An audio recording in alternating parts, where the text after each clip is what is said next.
Inkuru nziza ya Yesu Kristo nk'uko yanditswe na Yohani.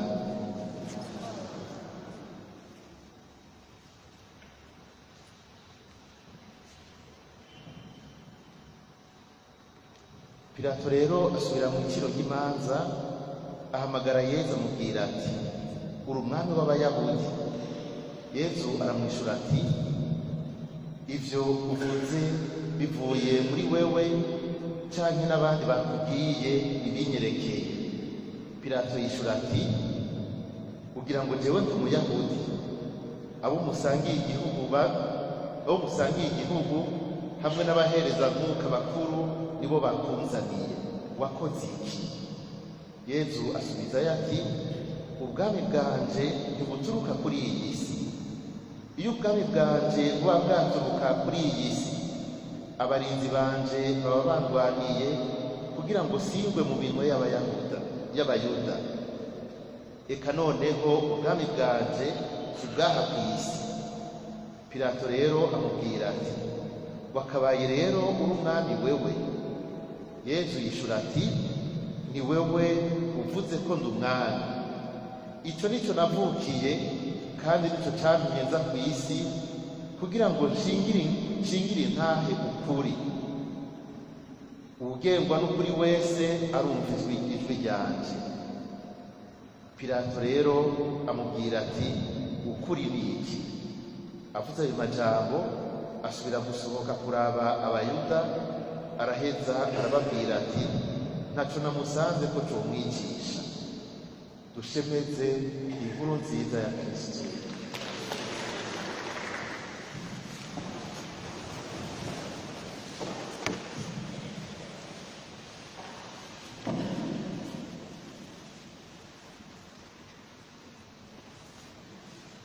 Tugire Kristo.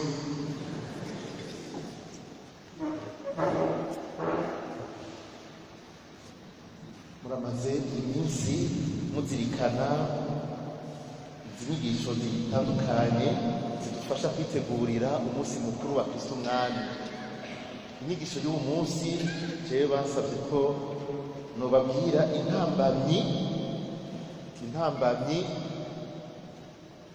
zibuza kwakira ubwami bwa Yesu mu bihe bya none. Intambamyi zitubuza kwakira ubwami bwa Yesu mu bihe bya none. Iki gisomwa kigarutse ko murambabarira je nari maze iminsi ntari ngaha, sinzi nuko iki gisomwa ngira ngo cyarakoreshejwe, musanzwe mukizi. Nikivuye mu nkuru nziza yanditswe na Yohani, ikigabane c'18 umurongo wa 33. Nagejeje ku mpera, naho umuntu yoshaka agashikana imbere gatoyi, umurongo wa 38. Dufise akanya gatoyi mu kuvuga inyigisho iza, nuvuga ntiyinjira mu zindi, kugira ngo buke buke umuntu abandanye azirikana. Hari ibintu rero ntirirwa ndarambira ko kuko vyoba bisaba umwanya munini. Mwese ngira ngo tuvuze ubwami bwa Yesu nta n'umwe akekereza, kandi sinagomba kubwinjiramo cyane kuko nabwo nyene bikinyegezwa. Hariho mbere n'amakeka akomeye usanga mu nyigisho ya Ekleziya atubwira ubwo bwami bwa Yesu. Umuntu agasubira mbere mu ijambo ry'Imana kuva mu bwuzure bwa mbere, kuko ubwami bwamye buvugwa. Mugabo tukabona yuko Imana muri Isirayeli yamye ari umwami w'Isirayeli, umwami w'Isirayeli, gushika Yesu Kristo aze ku isi. N'igihe umumarayika amubura, mbere n'igihe umuhanuzi Izaya amubura, yamwise ngo azoba umwami w'amahoro. Hanyuma nabo bakavuga ko azoba umuganwa w'amahoro, le prince de la paix. Azoba umwami w'amahoro, niryo rizoba izina ryiwe. Ariko aramubura. Umumarayika Gaburiyeli akavuga yuko Imana izomuha ingoma ya se wiwe Dawudi. Ingoma harimo ubwami, aja ari umwami, azoza nk'umwami. Ivyo ngira ngo twebwe ntitukibikekerezako. Nagira gusa nibutse utuntu tubiri dushingiye kuri ubwo bwami bwa Yesu, kugira ngo bitworohere kumva ibica bikurikira. ivyo bintu bibiri ni ibiri. Icya mbere gifatiye kuri kamere ya Yezu wenyine ubwiwe. Tuvuze ko umwana ari umwami bita umukama muri Bibiliya yose. Umukama bishingiye kuki? Bishingiye ku Imana ariyo yaremye byose. Imana niyo yaremye iyi si, Imana niyo yaremye ibi byose tubona, mbere si iyi si gusa turiko, niyo yaremye ibintu byose bibaho. Mu kubirema rero Imana ikabikura mu busa, bisigura ko ivyo bintu byose ni ivy'Imana. Ni ivy'Imana. Nimba ari ivy'Imana naho ariyo yabiremye ibikuye mu busa, ntawe yagiye kugurira, ntawe yavyatsi, ntawe basangira, ni vyayo. Namwebwe muri biremwa murabayo. Ni Adonai, ujambo mugibuke. Ni Adonai, nuugaba ubutaka, nuugaba ibitubona, kuko niwe yabiremye, niwe yabiremye ibivyiwe, arabiganza, arabigaba, arabiganza. Ubwo bwami rero subwo Imana ihabwa n'abantu, subwo Imana yahawe, ni ubwami ronka muri kamere yayo nk'umuremyi. Muri mwebwe nta n'umwe ari umuremyi. Iyo abamwarabaremyi cyangwa hari umwe ari mu buremyi, yoca avuga ati nanjye ndi umwami w'ibi naremye. None ko atanumwe ari umuremyi muri mwebwe, ni byiza ko twemera yuko uwaduhaye ubuzima akabukura mu busa, atacyo twamusabye, atacyo twatanze, aragaba ibi byose tubona nk'umuremyi. Yezu, musomye inkuru nziza ya Yohani, atangura twereka, novuga nti Yezu, ntitubone Yezu ujya mwana muto yavutse mu Betelehemu, akatwereka ikinyegezwa gikomeye kiri inyuma. Mbere na mbere Jambo yariho, kandi Jambo yari Imana, yari Imana. Vyose vyagizwe nawe, ngo nta na kimwe kitagizwe nawe. Aha murumva umuntu atiri wararandira, turashobora twinjira mu kinyegezwa c'ubutatu bweranda. Na Yezu aravuga ati ivy'Imana ifise byose, ivyo Data afise byose ni ivyanje, nanje ivyanje byose ni ivyiwe, ntako turi umwe. Yezu rero umwami muri kamere yiwe y'umwana w'Imana. Nico yavukiye, yavutse ari umwami kuko kamere yiwe y'Imana. Yavutse ari umwami, sivyo agenda kuronka, ni umwami kubw'irema, kubw'ubukuru bwiwe kubiremwa yaremye. Icya kabiri cyo gufata kugira ntimucibagire ku mutwe ibintu guca ko hejuru, Yezu n'umwami. Hajya abami murabizi yuko rimwe rimwe barabigarurira intara, sivyo? Aha mu Burundi turazi yuko ntari urugamba yaguye imbibe z'Uburundi, sivyo? Mbere agashika no mu mahanga, naho bahavuye abazungu basubira kubikatisha ukundi, ntibacishe aho yari yaragejeje. Ni ukuvuga iyo afise inguvu yarashobora kwigarurira n'ubundi bwami buto buto, akigarurira izo ntara, agaheza akaziganza. Ivyo murabizi. Umwami akomeye agasumba inguvu uwundi, yaramutera. Uwundi abonye ko atsinzwe agaca yemera kuganzwa, akemera guca bugufi, akagura. Ivyo vyarabaho. Yezu rero tuvuze ko ari umwami, nuko kubw'igikorwa ciwe cyo kuducungura, mu kwemera kutwitangira, akemera gusesa amaraso ku musaraba, kugira ngo adukize icyari cyaradukuye ku Mana, icyari cyaradukuye mu bwami bw'Imana, kuko cyaduciye ku bucuti nayo, cyaduciye ku isezerano n'Imana, igicumuro. Mu kwemera gusesa amaraso yiwe adutyorora cya gicumuro kiza n'urupfu, gitandukanya umuntu kikamushyira kure y'Imana, kugira ngo tumaze gutyororwa dusubire twegere tugaruke mu iteka ry'abana b'Imana.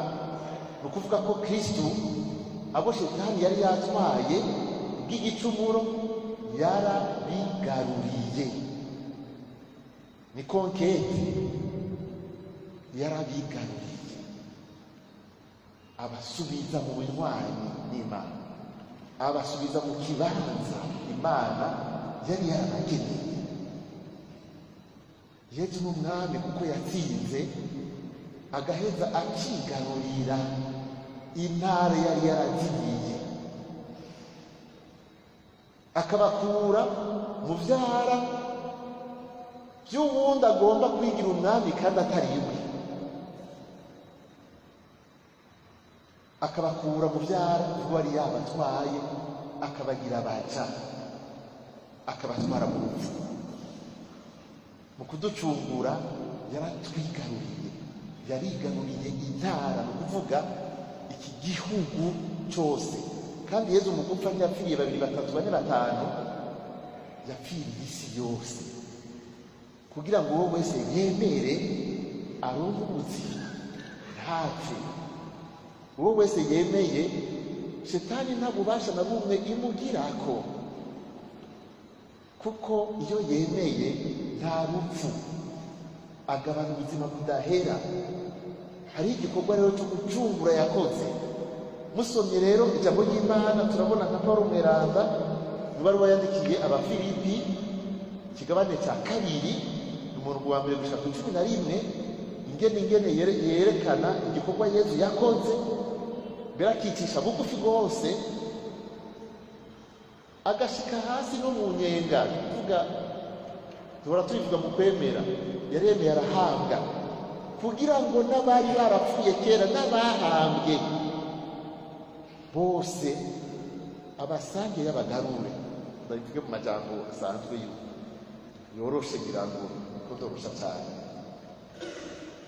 Imana Paulo Mweranda akerekana yuko naho yicishije bugufi gutyo, ngo nico gituma Imana yacimushyira hejuru ya bose, hejuru ya byose, ataronka izina irengeye ayandi mazina yose, kugira ngo kw'ijuru, kw'isi, mu nyenga, kubw'izina rya Yesu bose bumvise iryo zina bakubita ibifukamye. Hejuru ya byose, ari hejuru ya byose, hejuru ya byose. Paulo Mweranda arabidodora no mu yandi mabaruwa, turashobora gusoma amajambo akomeye. Navuze ko atari umwanya wo kugomba gushimangira cyane ubwami bwa Yesu, mugabo ndabona ko mwibaba yandikiye Abanyefezi mu kigabane cya 1 umurongo wa 21 arerekana ubwo bwami bw'Imana, ubwami bwa Yesu by'ubushika, aho avuga ko Yesu avyagiye iburyo bwa se, ko yashizwe hejuru y'ubukuru bwose, hejuru y'ububasha bwose, ubukomezi bwose, ubutegetsi bwose, no hejuru y'ikintu cyose ngo gishobora kugira izina, ngo haba ububu cyane muri kazoza. Ni ukuvuga haba ubu cyane muri kazoza, nta muntu ariho azoza asumba Yesu. Ni hejuru ya byose, ni hejuru ya bose. Aho sino kwikotandarira ngejeje ngaho kugira ngo twibukanye ubwo bukuru. Yesu wenyine aravuga ati naronse ubukuru bwose ku isi no mu ijuru. Ni ubukuru bwose. Tuvuze ubukuru bwose ni bwose amapouvoir yose munsi ndazi yuko dusigaye twiga demokarasi tuzi gutandukanya ngo pouvoir législatif, pouvoir iyindi ni ndebe judiciaire, iyindi nayo ni executif.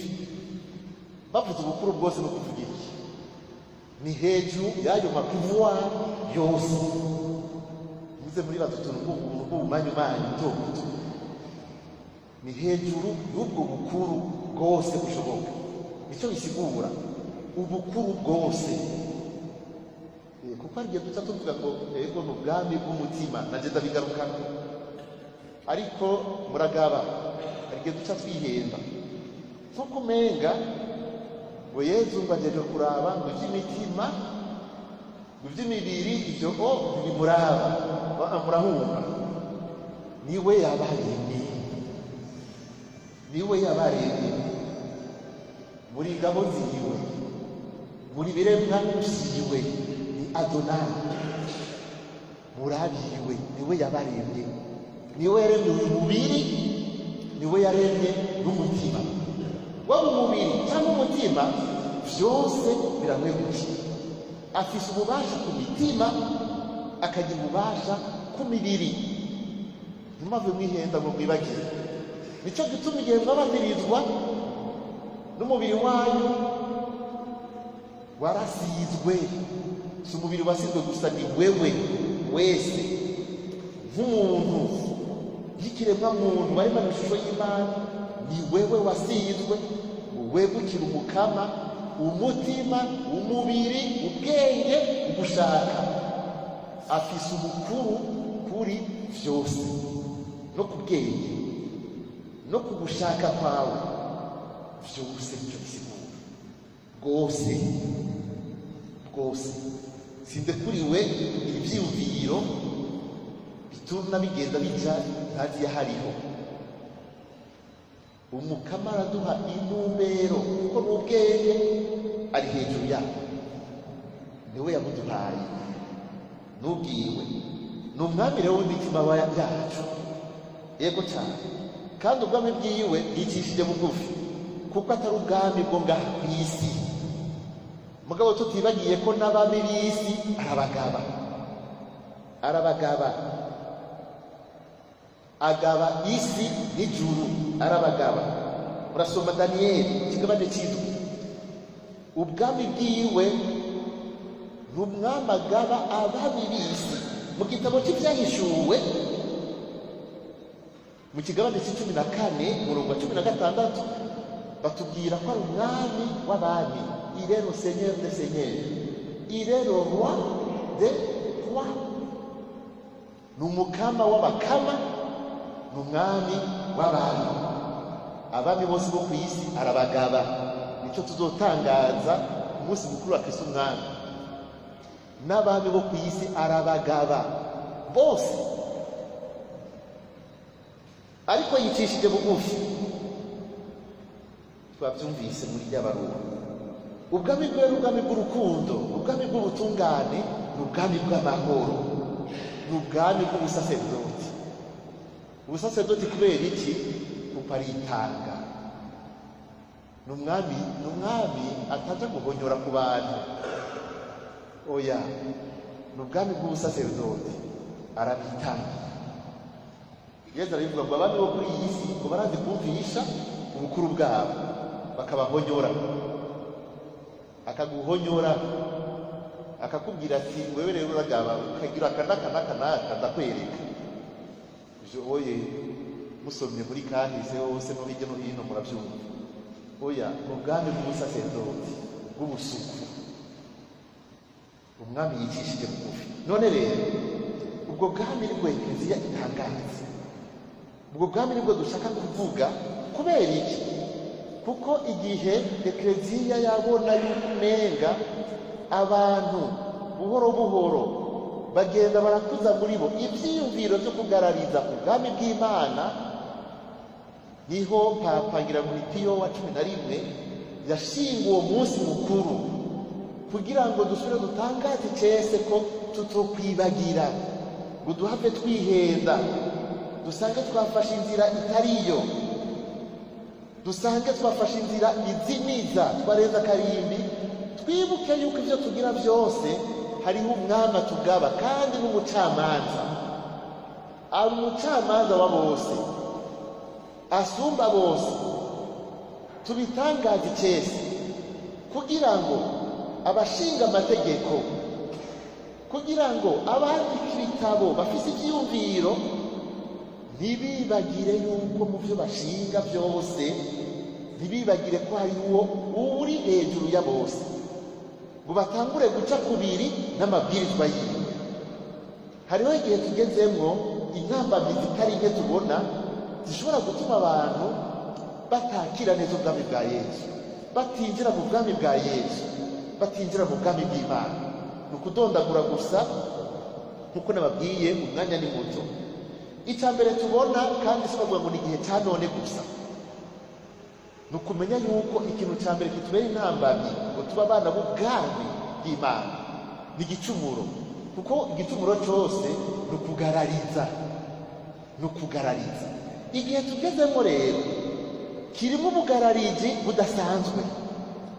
Kuva kera abantu baracumura, n'ubu abantu baracumura, kandi igicumuro cyose ni ubugarariji, ni rebellion. Kuko kuva mu ntango Imana yari yabwiye Adamu na Eva ati nguko uko muzobigenza, ariko ngaha ntimuze murenge, ntimuze mukoreko. Nabo bati dushaka kumera nk'Imana, baca bararengana. Ni ukuvuga baragararije ijambo ry'Imana Imana yari yabahaye. Igicumuro cyose ni ukugarariza Imana, kuko igicumuro cyose ni kirenga ibwirizwa ry'Imana, ni kirenga ijambo ryavuye mu kanwa k'Imana. Iyo umwana arenze ku ngingo wamuhaye aba akugararije. Hariho n'umuvyeyi avuga ngo urananiye, je rero wandengeye. Umuntu akoze igicumuro aba ariko arengera Imana. Umaze kurengera Imana bisigura ko iyo Mana ntukiyubaha nk'umwami wawe. Umaze kugambarara ijambo rya Yesu uvuga ko utakimwubaha nk'umwami wawe. Ariko mu gihe cya none hari intambwe tumaze gushikako yerekana ubugarariji buhebuje. Kuko uyu munsi turabona ukurenga amabwirizwa ku mugaragaro. Twamaze gutera intambwe nshasha yuko hariho ibintu bimwe bimwe bijyanye no kurenga ibwirizwa ry'Imana, kandi ubusanzwe ibwirizwa ry'Imana ritabanduka, kuko Imana yivuze ibivuze ntiyisubirako, kuko Imana ntiyihenda. Nuko dusigaye dufata ubugarariji tukabwita uburenganzira. Iyo niyo ntambwe nshasha y'igihe tugezemo.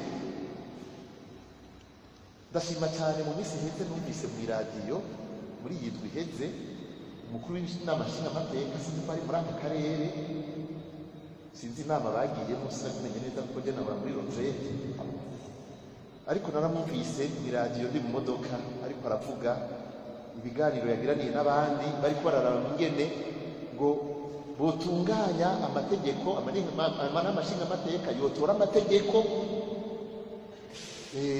ajyanye n'ibi bigezweho bya none biriko birarondera ingene bobikwiragiza ku isi yose. Acatanga akarorero ku cerekeye gukororinda avortema. Bashaka yuko muri ibi bihugu byose aka karere hariho amashyirahamwe Uburundi burimwo y'ibihugu n'amanama nshingamateka, bavuga yuko bovyinjiza mu mategeko y'ibi bihugu. Zanumva aravuga ati je nababwiye iwacu nyene twiyumvira, avuga ati ngo twe twashize Imana imbere, ngo iwacu rero dufatiye ku migenzo yacu y'ikirundi, sinababwiye ko bidakunda yuko iryo tegeko rirekura abantu gukororinda uko babishatse ryemezwa, kiretse duhinduye ibwirizwa shingiro. Yakivuze uko ndi mu modoka nkavuga nti vyoba n'ivyo, naho ni sawa, aho ndagushyigikiye, aho hari mu mutima. Hariho n'ubundi twari twicaranye ndavuga ntego ariko avuga neza kandi ifoko bihagararako rwose kugira ngo ntitugume duta ubwoko dukurikira ivy'amakungu ariko aragerageza gukwiragiza no kwinjiza mu bantu ku ngufu. N'ibindi ko ndavuga rero ukurenga ibwirizwa ry'Imana kandi ibintu bigaragara tuzi yuko ari ibiterasoni, tuzi yuko ari ibicumuro bigoye.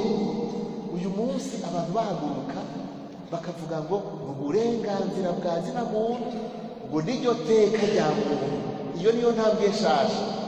Iyo bimaze gushikaho umuntu avuga ngo uburenganzira bwanje, aba yamaze kurengera Imana akayibwira ngo uburenganzira bwanje. Kandi tuzi neza ijambo ryavuye mu kanwa k'Imana icyo rivuga. Iyo umwami rero yavumereye ijambo, uwundi agaca ahagarara ati nanjye ubu n'uburenganzira bwanje ntukorako, je nzoza ndakubahe muri bijya gusa, nzoza ndagusenge muri bijya gusa, muga muri ibi ni jewe. Ya Mana ntibikibaye Imana, ntibikibaye n'umwami wawe. Iyo ni intamba bikomeye, kuko abana bariko baravuka ubu bazokura nk'uko biriko mbere biri ubu, nk'uko biri ubu. Tubona ko siza kudondora ngaha, tubona ko hari ibintu byamaze kwinjira no mu ndero no mu mashure bita uburenganzira, bita ibintu bisanzwe. Abana bariko baravuka bobo bazokura bigishwa yuko hari uburenganzira kanaka, uburenganzira kanaka, uburenganzira kanaka. Ubu hariho n'uburenganzira bw'uko umuvyeyi avuga nawe ukavuga. Ivyo navyo nyene birimwo mu burenganzira droit des enfants, uburenganzira bw'abana. Umuvyeyi ko avuga akavuga, tuzi ko ari ibwirizwa rya kane. Ubu bazokura arivyo bigishwa. Bizogora cyane ingene wa mwana yiga mu ishuri, yiga kuri televiziyo. Iyi sosiyete turimo aha turi ari ico hamugaburira hamuha, yagaruka mu isengero bakamubwira ngo ntuzugire ukubu, ngo ntuze wibe, ngo sonera so na nyoko.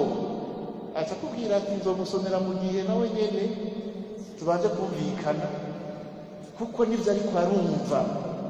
Ibi rero bituma imigenzo y'abantu ihindagurika, hagakura mu bantu agatima ko kutakira no kwemera n'ijambo rivuye mu kanwa k'Imana, mbere bakarihinyuza. Iyo ni intamba bikomeye kandi no muri kazoza, kuko n'ibintu buuye biri mu bitabo vyigishwa mu mashure mato mato yisumbuye n'amakaminuza aho vyatanguye kera. Igicumuro rebellion, ariko igihe tugezemo turi muri hariho mentalite, hariho ivyumviro bishasha byo kugaragaza Imana. Kandi umuntu yishigikiye ngo n'uburenganzira bwanje, kuko umuntu yihaye kwishingira wenyene amategeko agenderako kandi akumva ko ariyo y'ukuri. Ikigira kabiri, igihe cya none tugezemwo hari ikindi kintu gishobora gutuma kiba intambamyi mu kwinjira mu bwami bwa Yesu. Ni iki twita materialisme tubirimo. Ni iki aho abantu bashyira imbere ibintu biboneka gusumba ubuzima bw'umutima. Abantu bashyira imbere la quantité gusumba la qualité. Ubu nivyo bihari. Imigambi yose ugira, imigambi itunganywa ishyira imbere icyo bita ihangiro bazoshikako. Iryo hangiro naryo kenshi barirondera mu biharuro biboneka. Dukeneye kuzoronka ibintu bimeze uku, bingana uku, bataravye akanovera. Nico gituma mushobora kujya OGM kubera izana ibiharage byinshi n'ibitoke byibushe cyane, bataravye ko biryoshe, bavuga ati igikuru nuko abantu bajya bagahaga. Sivyo? Ico nico gihambaye. Ko biza byica cyane, ko biza birimo ikindi kintu cyane bitagira akanovera cyane bitagira iki. Igikuru ni biro twashoboye gutanga abantu bakajya n'abantu bariye ingene bangana. Iyo basanze harimo ikintu kitagenda neza, baza kubyemera ari uko ibintu byamaze kuyangara, bagaca batangura kuvuga ati muragabe, ukamenya n'ibindi bintu bazanye. Kandi baba nyine batubwiye ati ibi nibwo buzima, bagahindukira bakavuga ati bwabo n'ibisi byo kugenda mu muri ibi navyo ukaguma wiruka gusa inyuma y'ibyo bariko barakwereka. Turi mu isi ubu ishyira imbere cyane ubwinshi bw'ibintu, la quantité ubu nta muntu agufinansa, nta n'umuntu aguha amanota meza uri kurondera ibintu by'amakarite, kuko karite irateba no kuboneka. Ibintu tutabona ingene tubiharura, tutabona ingene tugira muragaba, ku buryo mbere uzosanga umuntu afise niwe agira iteka, niwe yubahwa. Umuntu yagumije umuntu agendera intuze, ni gake uzosanga abantu bariko baramushimbagiza gutera amashuri. Muzosanga kuri televiziyo n'ibindi vyuma byose turabirako abantu bariko barashirwa imbere, si abantu baberanga bafukamye, oya, n'abantu bafise uburyo bukwiye, n'abantu bagize amasikise aboneka kw'isi yose, n'abantu bavuga bati ego aremewe, n'abantu bangana. Abantu bangana uko baravye televiziyo bari kuri iki bica vyinjiza. Ibi rero bituma iki? Abantu baca barondera ivyo bintu, ntibaraba aho bahonyoye, baca biruka n'ibintu.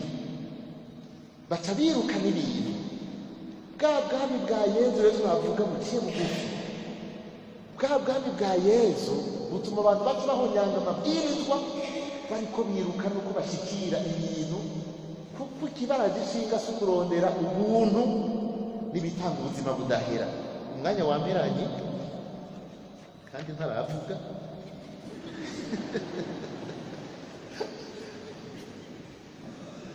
Bivyara iki? Bivyara icyo twita ibigirwamana by'igihe tugezemo. Hacavuka ibigirwamana, ifaranga ritari ikigirwamana, amasikise, kumenyekana, kuba serebre bicika ikigirwamana. Ubwiza buracika ikigirwamana. Loisir, inkino, muramubona inkino. Murabona abantu bavuga ngo bakija mu misa, ngo ntibakija mu misa, ariko barafise aho baja, sivyo? Abanyaburaya ntibakaja mu misa, mugabo barafise aho baja. Muri stade barajayo, kandi barabifatira umwanya, kandi barabipanga, kandi bakabitangira amahera menshi. Mu misa ntibajayo umenga ngo nuguta umwanya, mugabo barafise ahandi baja mu mastade.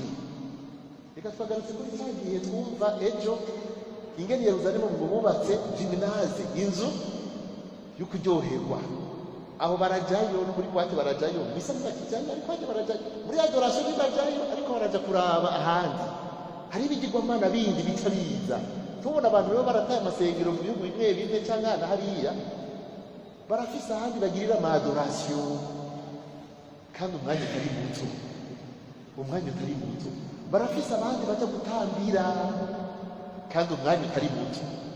Umuntu anegwa no gutambira iminota itanu, atambira umukama, arashobora gutamba ijoro ryose ariko arakinga.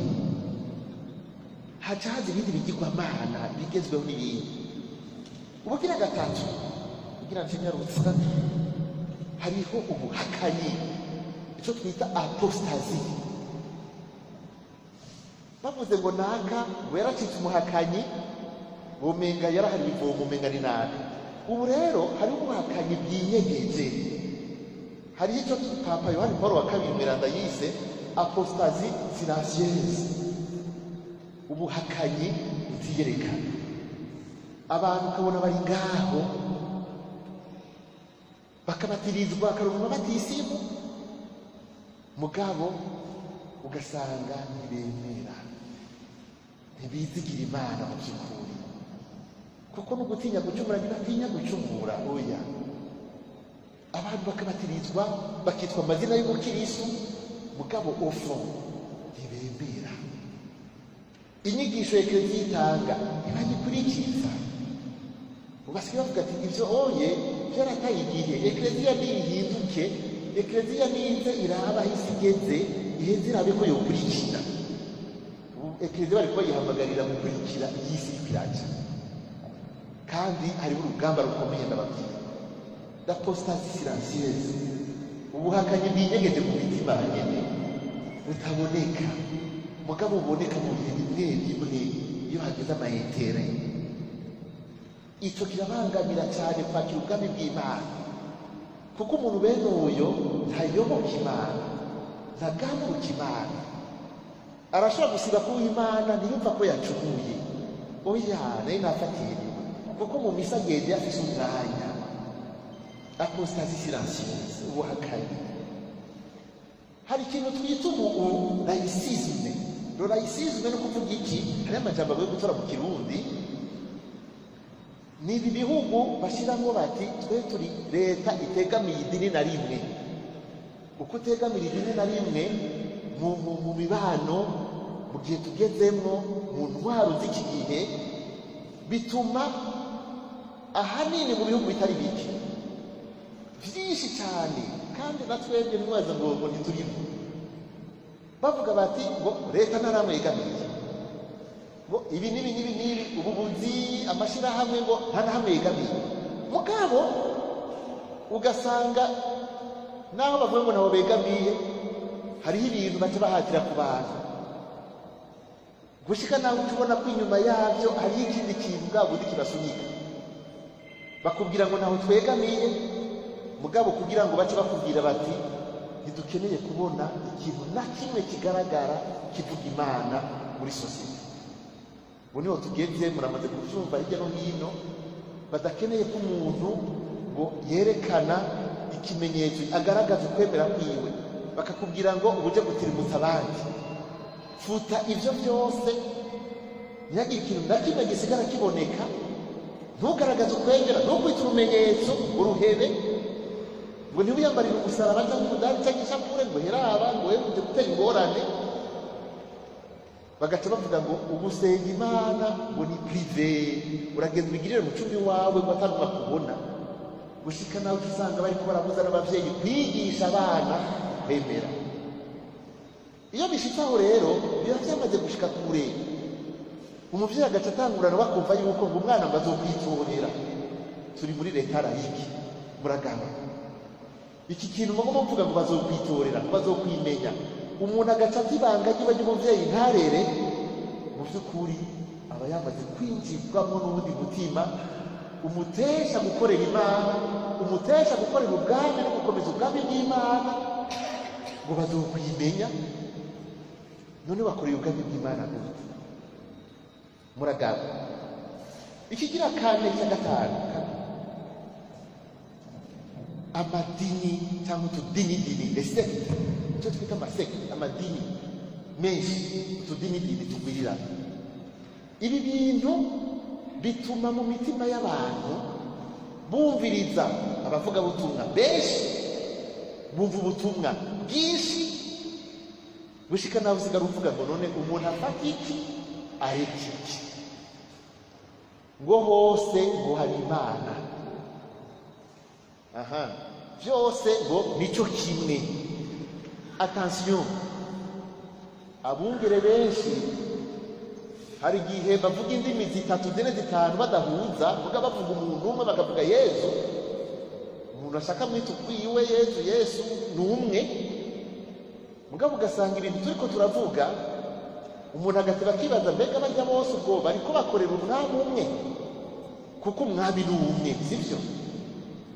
None bigenda gute ngo abitwa ko bamukorera bavuga indimi 6,000 muri Afrika?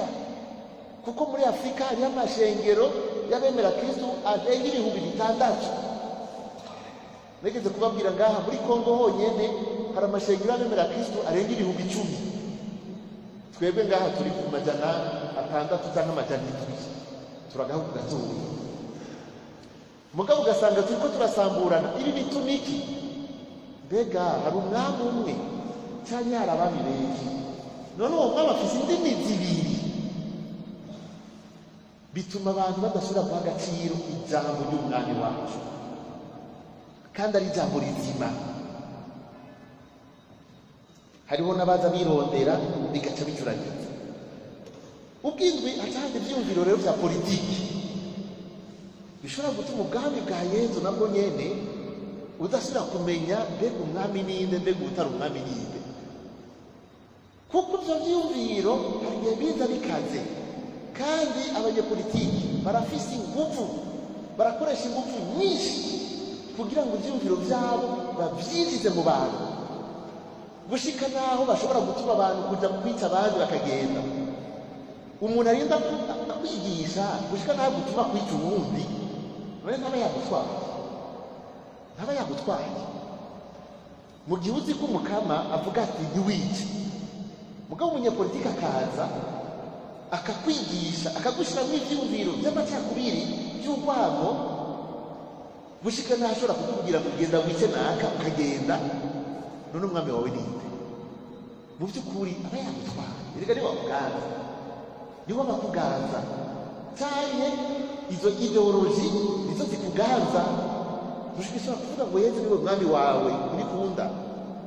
Mbere murabibona iyo hageze ibihe bimwe bimwe imitwe ikabanza igashuha, usigara wibaza uti mbega abantu bemera ivyiyumviro vya politike cyangwa ivy'umugambwe gusumba n'ivyiyumviro vy'ijambo cyangwa ivyiyumviro vya Kristo usanga mu mushaha wa Yesu atwereka mu ijambo ry'Imana. Mbega abantu bakorera umwami nde?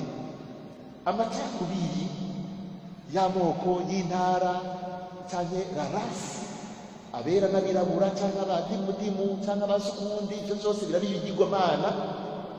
Abantu ugasanga kubera ivyo icyo twita ama appartenance, izo appartenance zabo ugasanga zisumvye inguvu l'appartenance au Christ.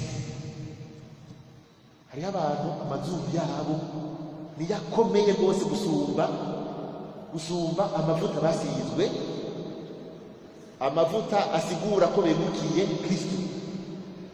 Iryo zuru ugasanga niryo rihambaye cyane mu bihimba byawe byose by'umubiri,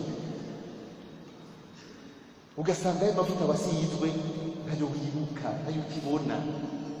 Donc appartenance à la race, appartenance à l'ethnie, appartenance régionale, appartenance à tel groupe ntazi yariyo, isigaye umenga nihambaye. Kubera iki? Ama ideology n'ivyumviro vya politiki cyangwa abantu birondera. Mbega igihe abarundi bamarana bagafata imipanga n'amacumu n'ibikine bari n'imihoro n'inkoho n'amaderade, ubwami bwa Yesu uvuga ngo bwarize. Twovuga ko mu buryo mwanya vraiment Yesu yari paraganza mu mitima y'aba bantu tubona. Igihe ubwanko wuzuye ngaha nyene hanyene mu mitima habo, ubwanko igihe umuntu ashobora kuvuga ngo jya sinicarana na naka ntibishoboka. Ubwami bwa Yesu buri ni ukuvuga iyo ivyo bintu byiganje mu mitima byirukana ubwami bwa Yesu mu mitima, byirukana ubwami bw'Imana. Kuko umwami wawe nuyo nyene agutegeka, nuyo agutegeka n'igitegeko biri n'ibwirizwa ry'Imana ukacemera, cyane cyane ibwirizwa ry'urukundo. Kubera natevye reka umwanya mbonye ko wageze. Ibi rero biravyara abantu kwiberaho uko umwe wese n'ivyo yemera, uwundi nawe n'ivyo yifuza. Biravyara relativisme, biravyara kubaho nk'uko Imana nayo ihari, umwe wese azotora icyo ashaka. Iyo sosiyete rero umwe wese atora icyo ashaka ni iki? Ni ukuvuga bwa bwami bwa Yesu nibwo mu by'ukuri waba uriko burasambuka busanzara. Kandi Shetani niyo iri inyuma y'ivyo vyose, le satanisme international niyo iri inyuma y'ivyo vyose, la franc-maçonnerie n'ibindi, gusanzaza abantu mu vyiyumviro, gusanzaza abantu mu mitima. Kumwe tuzi ko habwiza kuzoba umwungeri umwe yegeranye intama, ugasanga abantu barasanzaye mu vyiyumviro no mu mitima. Ni ukuvuga Shetani ikora ku gisanzaza ngo abantu ntibegerane bagire umutima umwe mu ntumbero yo gusambura ubwami bw'Imana. Ariko rero mu gusozera muganga ni ukumenya ivyo vyose ni ibikorwa vyo muri mutima, ni ibikorwa vy'imitima. Ivyo vyose mvuze ntimubirabe ku rugero gusa rw'ibiboneka, kuko hari ibintu byinshi by'umwijima bikorwa mu bantu birondera gusanga ubwami bw'Imana. Kuko ubwami bw'Imana si uko dufata n'amaboko. Yesu avuga ngo ubwami bw'Imana ngo buri muri mwebwe. Munezero umuntu azobabwira ngo ngubujya ngubujya, ni ukuvuga buri mu mitima, c'est un esprit, buri mu mitima. Umutima wawe umeze gute? Umutima wawe urihe? Umutima wawe uyoboka nde? Umutima wawe wumviriza nde? Umutima wawe uri mu ntumberi uri kugenda uva mukataye. Ni ubwami bw'imitima. Hariho rero ibikorwa biriko birakorwa mu rwego rw'imitima, ndavyite gutyo kigira ngo imvugo irashobora gutangaza bamwe bamwe, mugabo muri langage charismatique hari ibikorwa by'imitima. Ibi bikorwa byose bivuga by'amayideoloji, si ibintu materiel, bigirwa n'abantu. Turabibona ibintu nyine babikora, mugabo iyo bishika icyo bihindura mu bantu ni hariya mu mitima. Kandi aho ni ubwami bw'Imana busambukira iyo imitima y'abantu isanzara. Aha rero twebwe uyu munsi duhamagarirwa gukomeza ubwo bwami bw'Imana. Ubwa mbere gute?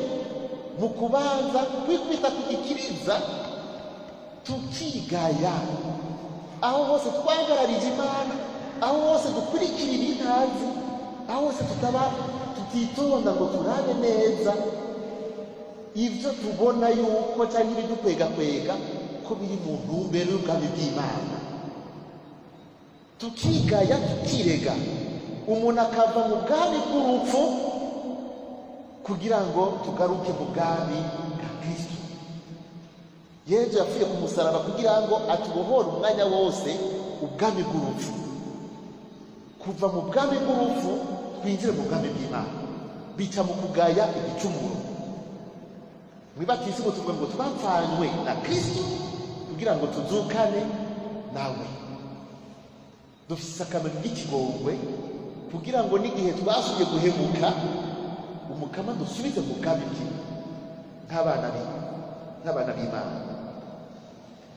Gusubira kwakira Yesu mu mutima nk'umukama, Adonai, umukama nk'uwungaba rero, ntirukana ubundi bubasha bwose muri jewe. Ibindi bintu byose ni ukwitwaza.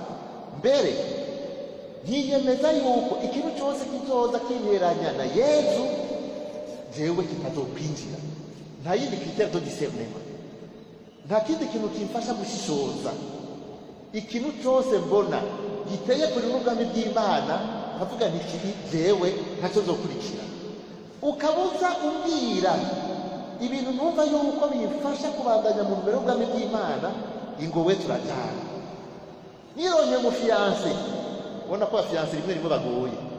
Nironye mu fiancé nkumva yuko azazanye ibyiyumviro biteye kubiri n'icyo Yesu asaba kuko niwe mwami wanje, bakubwira ati wewe nta mufiancé bwanje nawe bushoboka hariya ntibikunda, genda urondera ahandi kuko jewe hari ibintu uzanye ngaha bitinjira.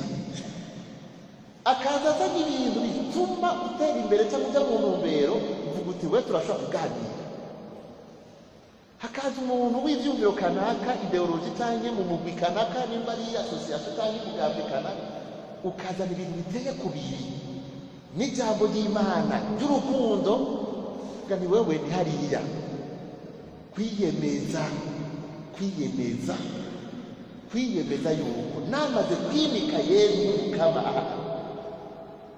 kandi nkamenya ko uwo Yesu ari wamurikira ubuzima bwanje, nta kindi mfata, nta wundi munzani nshirako mfise kugira ngo nshishoze ibinshikira cyangwa ibintu byose bitega kwega. Nimba ari faranga mbona hajya iyo ndarishikiye nkabona biza gutuma nza guca ku bwami bwa Yesu, bijya faranga si rwanje, muga nkabona ashobora kurishikira ngiye mu nzira Yesu anyemerera itunganye, nzorikurikira mpaka, kandi sinzoba ncumuye, kandi nce ntunga nshyike umumiliyoneri, ngendere mu kimodoka amahanga, hanyuma nubake n'ibiza amahanga n'ibindi byose, mugabo bitunganye. Mugabo kuba mu kizu kidatunganye naho kiba ari cyiza gute? Ni kibi. Kuko umunsi twavuguruye amaso tukabiraba mu buryo bw'umutima. Navuze nti hariho ibikorwa by'imitima. Icyo kizu tukakibona mu buryo bw'umutima, tuzosanga ari kibi mbere n'ibyo kurya turya. Tukabirabisha uburyo bw'umutima cyangwa bw'imitima, umutima mweranda. Tuzura ko ku isahani yacu ibyo kurya biriko naho zuba ari yabyandinde nyine abantu bose bemera, tuzabona yuko ibintu bihumanye, binuka, biboze. Kuko hazogera igihe twungurura amaso, namaze kwiyemeza kumwimika, ntacyo nzokurikirana giteye kubiri n'ubwami bw'Imana. Kuko jewe niyemeje kuba ubwami bw'Imana, bwirizwa guca kure no kurwanya ikintu cyose kiza gutosekaza no kurwanya ubwami bw'Imana. Bisaba rero guca mba mu kuri, bisaba kumva ubutungane nkanyi nabi mu mutima nkayisohora, ngahakanya urwango ndagwanza. Sohoka wangwanguwe. Hari igihe usanga arwaye gusohora, utamenya ko ari umutima w'urwango. Umutima w'urwango umbamwo, sohoka mu izina rya Yesu. Mvamwo urwango, inzigo n'ibindi byose birebire twosha dutondeka. Kwirukana ikintu cyose mu mutima giteye kubiri n'ubwami bwa Yesu. Guhakana agatima k'isi no kurwanya ikintu cyose shitani ndakumendesha, bakira muri mukate ngo uhindure ngo uri buye uruhindura umukate, ugira gutya ngo uzoca umera gutya, ngo uzoca urinahazwa, ugira gutya ngo uzoca utogura nk'amajwi menshi, ugira gutya ngo uzoca uba ikintu gikomeye. Kwakira Yesu nk'umukama hanyuma yiyemeza. Murakoze tubwire Kristo.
inkuru nziza ya Yesu Kristo nk'uko yanditswe na Yohana.